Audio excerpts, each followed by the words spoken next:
आप देख रहे हैं ग्लोबल इंडिया टीवी। मुंबई के कस्तूरबा पुलिस ने एक बंटी बबली दंपत्ति सहित 3 लोगों को साड़ी के बिजनेस में इन्वेस्टमेंट के नाम पर ठगी करने के मामले में गिरफ्तार किया है। यह दंपत्ति बिजनेस में इन्वेस्टमेंट्स के बदले प्रॉफिट का 20, 30 और 40% ब्याज देने की बात करते थे। आरोपी आरती इंटरप्राइजेस कंपनी, जिसमें साड़ी का बिजनेस होता है, ये बताकर लोगों से लाखों रुपए ऐंठ लिया करते थे।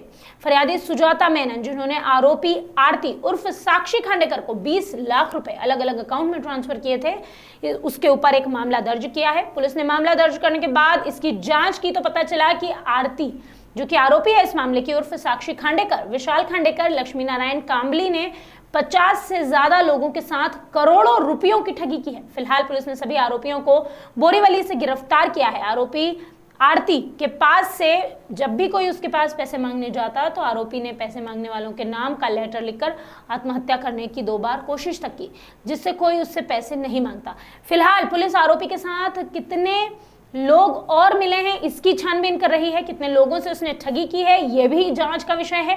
पुलिस ने लोगों से इस दौरान आह्वान किया है कि इस तरह कम समय में ज्यादा पैसे कमाने के चक्कर में अपनी जमा पूंजी ना गंवाएं। मुंबई से रोहित जायसवाल की रिपोर्ट। ये जो है साक्षी उर्फ आरती खांडेकर, फिर विशाल खांडेकर और ये मीनाक्षी कांबली, ये तीनों ने मिलके फंसाया है। इसमें मीनाक्षी कांबली जो है ये मेरे बाजू में रहती थी, उनके ही कहने पे उनके ऊपर विश्वास करके मैंने ये पैसे इनको दिए थे।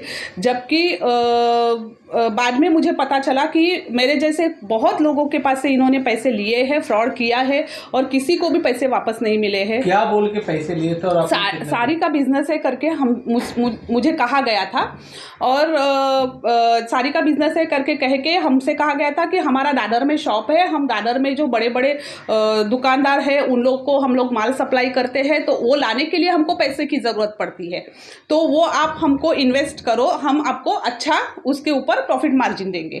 तो ये कह के हमसे वो पैसे लिए गए थे। बाद में जब मैं दादर में जाके मैंने ये पता किया है, वहाँ पे कोई इन तीनों को पहचानता नहीं है। ये सब झूठ बोला है ये लोग ने, और यही कह के बहुत औरतों से पैसे लिए गए हैं। तो आपने कितना लोगों को पैसे दिया था? मेरे 20 लाख रुपए इनके पास अटके हुए हैं, जिसमें से मैंने ये मीनाक्षी कांबड़ी को मैंने 5 लाख उसके हाथ में दिए थे, खुद जाके कैश उसने मांग के लिया था। आपने इसकी शिकायत पुलिस थाने? हाँ, पुलिस थाने में मैंने क्या एक्शन लिया? पुलिस ने अभी इन तीनों को अरेस्ट किया है और रिमांड में लिया है। और मैं अभी जो जिस तरह से मेरा ये केस दर्ज हुआ है, मैंने आगे आके कंप्लेंट करने का ये दिखाया है, उसी तरह से मैं, और इसमें जितने भी लोग फंसे हुए हैं, जितने मुझे मालूम है या जितने मेरी जानकारी के बाहर है, मैं उन सब से ये विनती करूँगी कि वो आगे आए और अपने अपने एरिया में पुलिस स्टेशन जाके ये केस को दर्ज कराए, ताकि ये जो मामला है, ये आरती खांडेकर है, विशाल खांडेकर है या मीनाक्षी कांबड़ी है, इन लोगों ने ये पैसे कहाँ रखे हैं या ये पैसे तुम्हारे जो गए हैं वो तुमको वापस मिल सकते हैं। एक बार पुलिस पे विश्वास करो, बाहर आओ और जाके अपना शिकायत दर्ज करो। इसमें मामला है कि सुजाता मेनन नाम की महिला है, बोरीवली स्थित है। उन्होंने mister and Mrs Khandekar and उनकी सहेली कामली, इनके पास इन्वेस्टमेंट के दौर पे 20 लाख रुपए दिया था। इन्वेस्टमेंट करने के बाद उनको बताया हुआ राशि वापस नहीं मिल रहा है, तो उन्होंने उनका इंक्वायरी किया और मालूम पड़ा कि मैं फंस गई हूँ। चीटिंग होने के बाद उन्होंने फिर हमारे वरिष्ठ अधिकारियों के मार्फत से या हमें डायरेक्ट कांटेक्ट करके उन्होंने यहाँ कंप्लेंट किया, रिटर्न कंप्लेंट किया। वो कंप्लेंट को हमने इन्वेस्टिगेट किया और इन्वेस्टिगेशन के बाद हमें मालूम पड़ा कि इसमें सही में चीटिंग हुई है। हमें 25 मार्च 2022 को गुना दाखिल किया, और ये आरोपी का क्या मामला है, कहाँ से पैसे लाते, किसको पैसे देते, साड़ी का बिजनेस है क्या नहीं, ये सब इन्वेस्टिगेशन किया। उनका CDR निकाल के उनको ढूंढने का प्रयास किया। तो ये सब कोशिश के बाद वो 27 और 28 अप्रैल 2022 को ये तीनों आरोपी को हमने अरेस्ट किया। अरेस्ट करने के बाद पूछताछ करने के बाद हमें मालूम पड़ा कि ये कंप्लेनेंट है सुजाता मेनन, इनका 20 लाख का राशि उन्होंने इन्वेस्टमेंट किया था और उसे नेट बेनिफिट से 30-40% रिटर्न्स देने वाले थे, लेकिन उन्होंने कुछ भी रिटर्न दिया नहीं, ऐसा कंप्लेंट था। तो और इन्वेस्टिगेशन के बाद मालूम पड़ा कि ऐसे तो बहुत लोग इसमें फंसे गए हैं और कोई सामने नहीं आ रहे हैं।